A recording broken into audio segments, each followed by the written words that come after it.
নমস্কার দর্শক বন্ধুরা, আমি ঝুনু মন মতো রান্নাঘরে আপনাদের স্বাগত। আজ আমি আপনাদের করে দেখাবো একটা মুখরোচক রেসিপি, যেটা হচ্ছে এঁচোড়ের ভেজিটেবিল চপ। তাই এঁচোড়ের ভেজিটেবিল চপ করার জন্য দেখুন আমি কিছুটা এঁচোড় এইভাবে ডুমো ডুমো করে কেটে নিয়েছি, আর তার সাথে দিয়েছি দুটো আলু ঠিক একইভাবে কেটে। এবার আমি এগুলোকে একটু সেদ্ধ করি, এই প্রেসার কুকারে একটু সেদ্ধ করে নেব। এর মধ্যে আমি একটু নুন দিয়ে দেবো, নুন দিয়ে সেদ্ধ করব।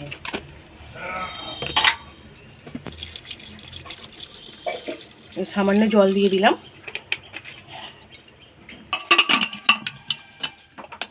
এবার আমি এটাকে একটু ভালো করে সেদ্ধ করার জন্য আমি কিছু মশলা করে নেব।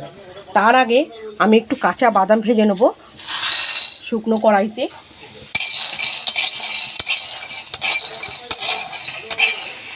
দেখুন বাদামটা আমার ভাজা হয়ে গেছে। এবার বাদামটাকে আমি তুলে নিচ্ছি। এবারে আমি কড়াইয়ের মধ্যে দুটো শুকনো লঙ্কা দিয়ে দিলাম, আর একটু তেজপাতা এভাবে কুচি কুচি করে আমি কড়াইয়ের মধ্যে দিয়ে দিলাম।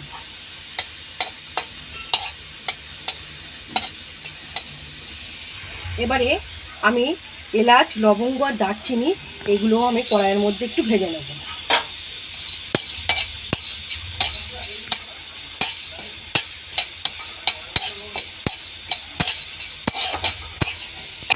এবারে এর মধ্যে আমি খানিকটা গোটা ধনে দিয়ে দিলাম। এবারে আরেকটু গোটা জিরেও আমি এর মধ্যে দিয়ে দিচ্ছি। এবারে সবগুলো আমি আরেকটু ভালো করে ভেজে নেব।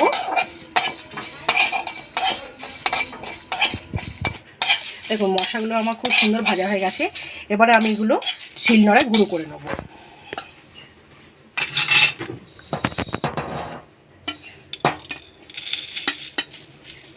এই ভাজা মশলাগুলোকে সব আমি গুঁড়ো করে নেব।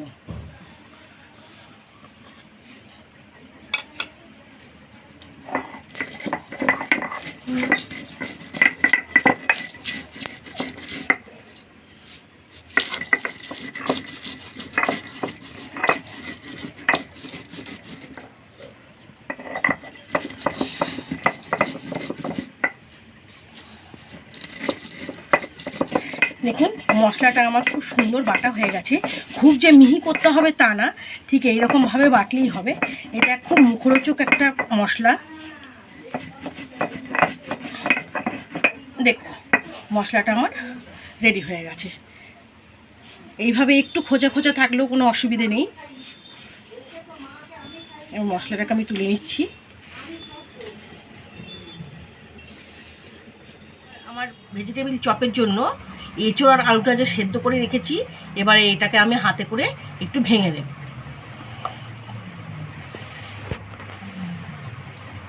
এইভাবে এঁচোড় আর আলুটাকে আমি ভালো করে মেখে নিচ্ছি।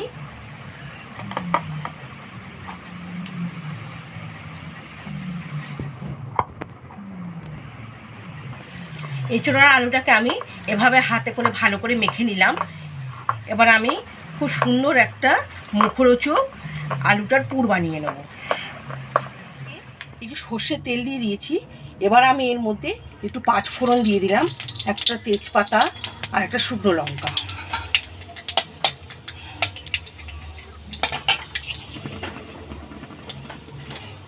এবারে আমি এক এক করে এই আলুটা দিয়ে দেবো। আলু আর এঁচোড় যেটা আমি মেখে রেখেছিলাম সেটা আমি এর মধ্যে দিয়ে দিলাম। দিয়ে এবার একটু আমি ভালো করে নাড়াচাড়া করে নেব।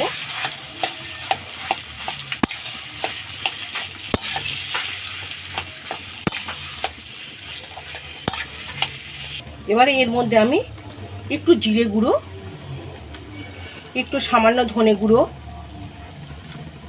একটু লঙ্কা গুঁড়ো আর একটু হলুদ গুঁড়ো আমি দিয়ে দেবো। এবারে আমি ভালো করে মশলাগুলো এর সাথে মিশিয়ে দেবো।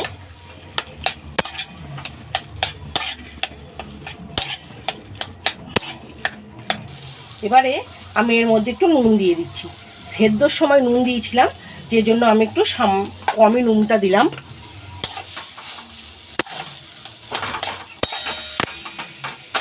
এবারে আমি এর মধ্যে স্বাদ মতো চিনি দিয়ে দেবো, কারণ ভেজিটেবিল চপ একটু মিষ্টি মিষ্টি লাগে খেতে।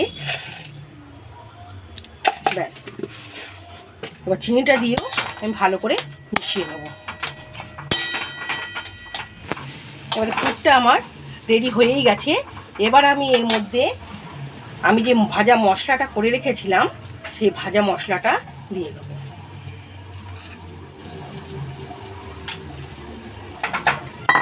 আর দিয়ে দেবো ভেজে রাখা বাদাম। এবারে ভাজা মশলাটা আমি এর সাথে মিশিয়ে নিলেই রেডি হয়ে যাবে আমার ভেজিটেবিলের আলু আর এঁচোড়ের পুর।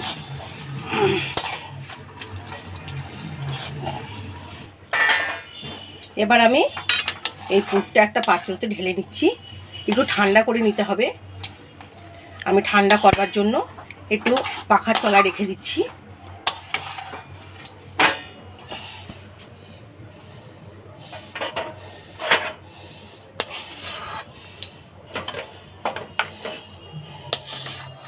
আমার এঁচোড়ের ভেজিটেবিল চপের জন্য আমি একটু কর্নফ্লাওয়ার গুলে নিয়েছি আর বিস্কুটের গুঁড়ো নিয়েছি।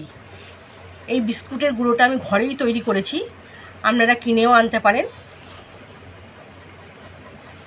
নেরো বিস্কুট কিংবা টোস্ট বিস্কুট, এই দুটো বিস্কুটের মধ্যে যে কোনো একটা বিস্কুট আপনারা মিক্সিতে পেস্ট করে এভাবে গুঁড়ো করে নিতে পারেন। এবার আমি চপগুলোকে বানিয়ে নেব।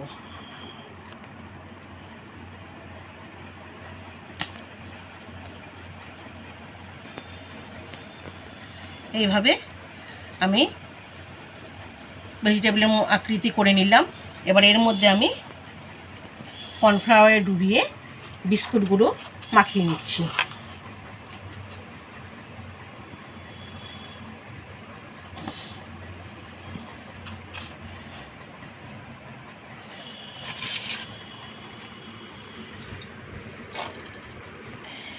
এভাবে পরেরটাও আমি এভাবেই বানিয়ে নিচ্ছি।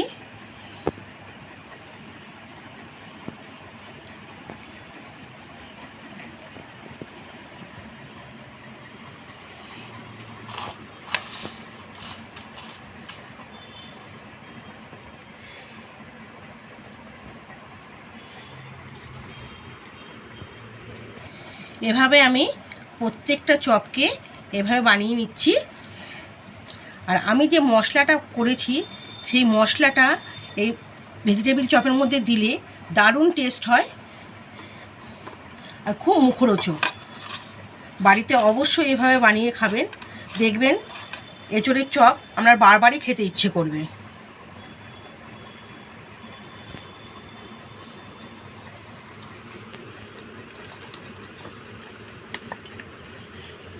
আমার বানানো হয়ে গেছে।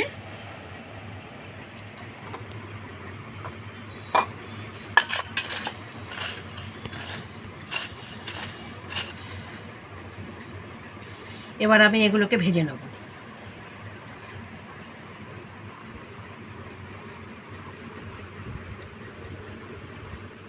আমার চপগুলো ভাজবার জন্য কড়াইতে তেল গরম করতে দিয়ে দিয়েছিলাম। এবারে আমি এক এক করে তেলের মধ্যে এগুলো ছেড়ে দেবো।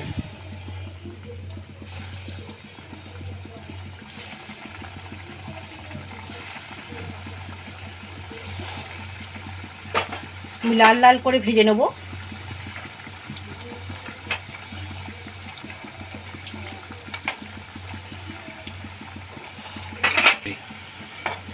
এভাবে উল্টে পাল্টে চপগুলোকে লাল লাল করে ভেজে নিতে হবে।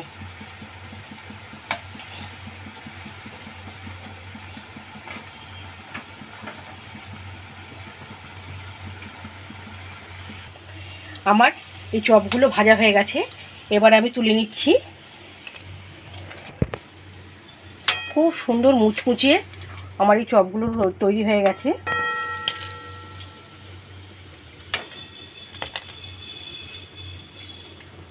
পরে এভাবে আমি পরের চপগুলোকেও ভেজে নেব। এভাবে পরের চপগুলোকেও আমি ভেজে নিচ্ছি।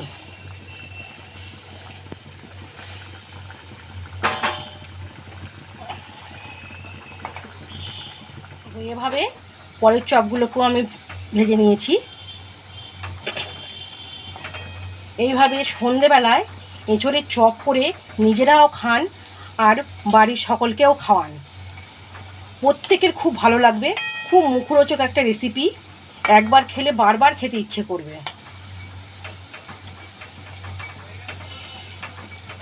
এখন এঁচোড়ের সময়, এখন এই এঁচোড় দিয়ে বিভিন্ন রকমের চপ কি অন্য কোনো রেসিপিও বানানো যায়, তবে এই ভেজিটেবিল চপটা অবশ্যই বানিয়ে খাবেন।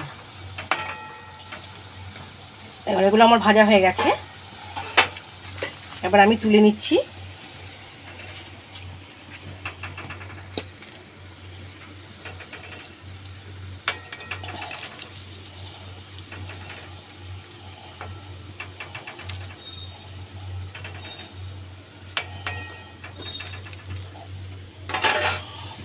কেমন লাগলো আজকের আমার এই রেসিপিটা?